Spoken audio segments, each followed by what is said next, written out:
Menopause Metabolism Makeover Group. Thanks for joining me here this week.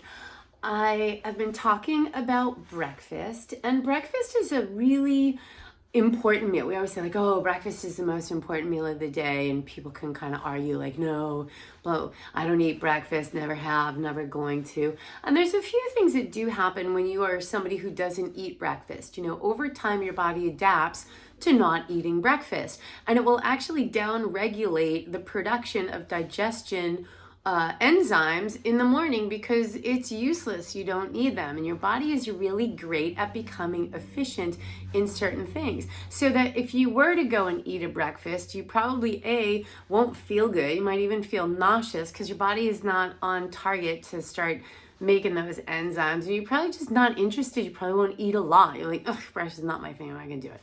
So yes, it might not be for you right now. But if you're managing things where you have, higher stress hormones, or you're struggling with some weight loss, one of the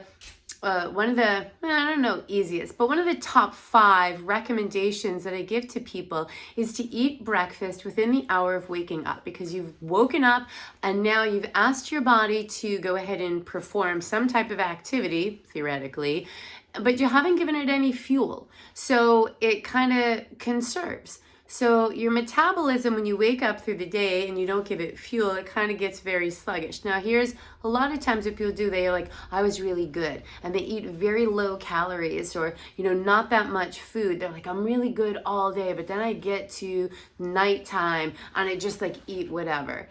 And we have to understand, like, what is the definition of really good all day? Was it like depriving yourself of calories or eating like the bare minimum of foods till you got to the evening, and then your brain and your body were like, oh my gosh, we're just starving, and then you just grab simple, quick, easy to digest carbohydrates, breads, pastas, anything like that, cookies, whatever simple carbohydrate is hanging around, because your body doesn't want to spend any more energy digesting, proteins or vegetables, things that will require energy, because it's already in a deficit.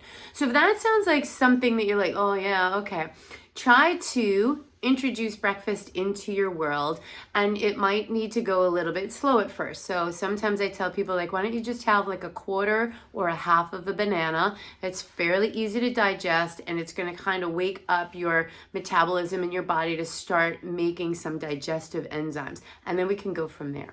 All right, so hopefully this tip helps. Let me know if it helps you. If you feel like, oh my gosh, that's totally me, that totally is what happens, check that out. And if you want the recipe for the egg taco, I just did a live demo. Here's the egg taco that I did, and I did it here just to kind of show how quickly that we can get a breakfast pulled together. So I cooked the egg taco in 5 minutes, and it was fine. It wasn't that big of a deal.